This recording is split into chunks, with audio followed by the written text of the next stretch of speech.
नमस्ते दोस्तों, आशा है आप सब स्वस्थ और बहुत अच्छे होंगे। आज हम जानेंगे ईश्वर के प्रेम से स्वयं को कैसे भरें। चिंता वह विनाशकारी प्रक्रिया है जो मस्तिष्क में ईश्वर के प्रेम और कृपा के विरोधी विचारों को भर देती है। मूलतः यही चिंता का असली स्वरूप है। इसका इलाज यह है कि अपने मस्तिष्क को ईश्वर की शक्ति, उसके संरक्षण और उसकी अच्छाई के विचारों से भर दिया जाए। इसलिए हर दिन 15 मिनट अपने मस्तिष्क को ईश्वर के विचारों से भरें। अपने मस्तिष्क को मुझे विश्वास है फिलॉसफी से पूरी तरह भर लें। आपके मस्तिष्क में कोई जगह ही नहीं बचेगी जहां चिंता और आस्थाहीन विचार रह सके। कई लोग चिंता जैसी मुश्किलों को जीतने में असफल रहते हैं क्योंकि वे समस्या को जटिल बना लेते हैं और किसी आसान तकनीक से इस पर हमला नहीं करते। यह आश्चर्यजनक है कि किस तरह हमारी सबसे मुश्किल व्यक्तिगत समस्याएं अक्सर किसी आसान तकनीक से दूर की जा सकती हैं। ऐसा इस तथ्य के कारण है क्योंकि यह जानना ही पर्याप्त नहीं है कि मुश्किलों के बारे में क्या किया जाए। हमें यह भी जानना चाहिए कि उस काम को कैसे करना है जिसे किया जाना चाहिए। रहस्य यह है कि आक्रमण की योजना बनाई जाए और इस पर लगे रहा जाए। ऐसी वह हर चीज करना महत्वपूर्ण है जो हमारे मस्तिष्क में इस तथ्य को नाटकीय रूप से भर दे कि एक प्रभावी आक्रमण चल रहा है। ऐसा करने से हम उस समस्या पर आध्यात्मिक शक्तियों को सक्रिय कर देते हैं और यह तरीका आसानी से समझा जा सकता है और इसका प्रयोग किया जा सकता है।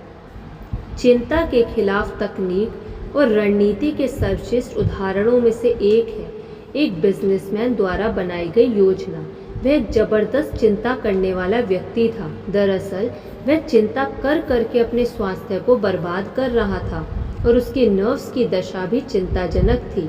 उसकी चिंता का विशेष स्वरूप यह था कि उसे हमेशा शंका होती रहती थी कि उसने जो कहा या किया है वह सही चीज़ थी।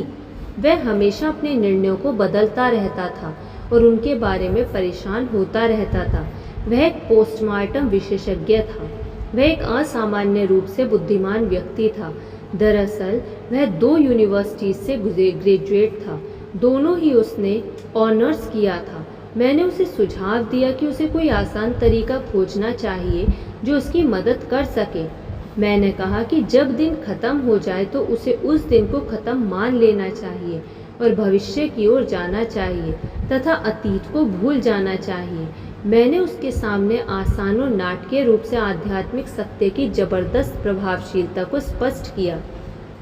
यह हमेशा सच है कि महानतम मस्तिष्कों में आसान होने की सर्वश्रेष्ठ योग्यता होती है, यानी कि उनमें गहन सत्यों को आसान योजनाओं में परिवर्तित करने की क्षमता होती है। और इस व्यक्ति ने भी अपनी चिंताओं के संबंध में यही किया। मैंने देखा कि उसमें सुधार हो रहा था और मैंने इस बारे में टिप्पणी की। अरे हाँ, उसने कहा, आखिरकार मुझे रहस्य मिल गया है और यह अद्भुत तरीके से काम कर रहा है। उसने कहा कि अगर मैं उसको ऑफिस में किसी शाम को आ जाऊं तो वह मुझे बताएगा कि उसने चिंता करने की आदत को किस तरह से हटाया।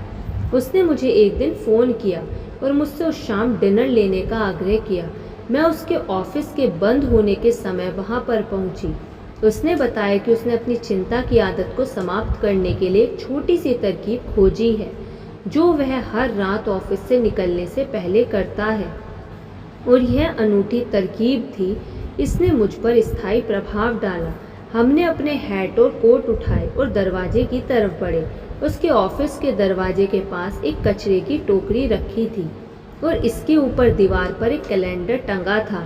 वह उस तरह का कैलेंडर नहीं था जो 1 सप्ताह, 1 महीने या 3 महीने का कैलेंडर हो, बल्कि यह 1 दिन का कैलेंडर था। आप इसमें एक सिर्फ एक ही तारीख देख सकते थे और वह तारीख बड़े बड़े अक्षरों में लिखी थी। उसने कहा, अब मैं अपनी शाम की वह तरकीब करूँगा जिसने मेरी चिंता करने की आदत को ख़त्म करने में मेरी मदद की है। उसने हाथ बढ़ाया और कैलेंडर से उस दिन की तारीख वाले पन्ने को फाड़ दिया। उसने इसे मरोड़कर इसकी एक छोटी सी गेंद बनाई और मैंने मंत्रमुग्ध होकर देखा कि उसकी उंगलियां धीरे धीरे काम कर रही थी। और फिर उसने दिन को कचरे की टोकरी में डाल दिया। फिर उसने अपनी आंखें बंद कर ली और उसके होंठ हिल रहे थे और मैं जानती थी कि वह प्रार्थना कर रहा था। इसलिए मैं सम्मान के साथ मौन रही। अपनी प्रार्थना समाप्त करने के बाद उसने जोर से कहा, चलिए दिन अब खत्म हो गया है, आइए हम बाहर चलें और जीवन का आनंद लें। जब हम सड़क पर पहुंच गए तो मैंने पूछा, क्या आप मुझे बताएंगे कि आपने अपनी प्रार्थना में क्या कहा था? वह हंसा और उसने कहा, मुझे नहीं लगता कि आपकी तरह की प्रार्थना है, परंतु जब मैंने जोर दिया तो उसने कहा, अच्छा मैं इस तरह से प्रार्थना करता हूँ, हे प्रभु आपने मुझे दिन दिया, मैंने ये दिन नहीं मांगा था, परंतु मुझे दिन पाकर खुशी हुई। मैं इसके साथ जो अच्छे से अच्छा कर सकता था वह मैंने किया और इसमें आपने मेरी मदद की, इसलिए मैं आपको धन्यवाद देता हूँ। मैंने कुछ गलतियाँ भी की और ऐसा तब हुआ जब मैंने आपकी सलाह नहीं मानी और मुझे इस बारे में अफसोस है, मुझे माफ़ कर दे। परंतु मेरे खाते में कुछ सफलता और कुछ जीत भी है और मैं आपके मार्गदर्शन के लिए आभारी हूँ। परंतु हे प्रभु, सफलता या गलती, विजय या पराजय, आज का दिन खत्म हो गया है और मैंने अपना काम कर दिया है और मैं अब इसे आपको वापस लौटा रहा हूँ। शायद ये कोई धार्मिक प्रार्थना नहीं है, परंतु ये निश्चित रूप से बहुत प्रभावी प्रार्थना साबित हुई। धन्यवाद। आपको ये वीडियो कैसी लगी कमेंट करके ज़रूर बताइएगा।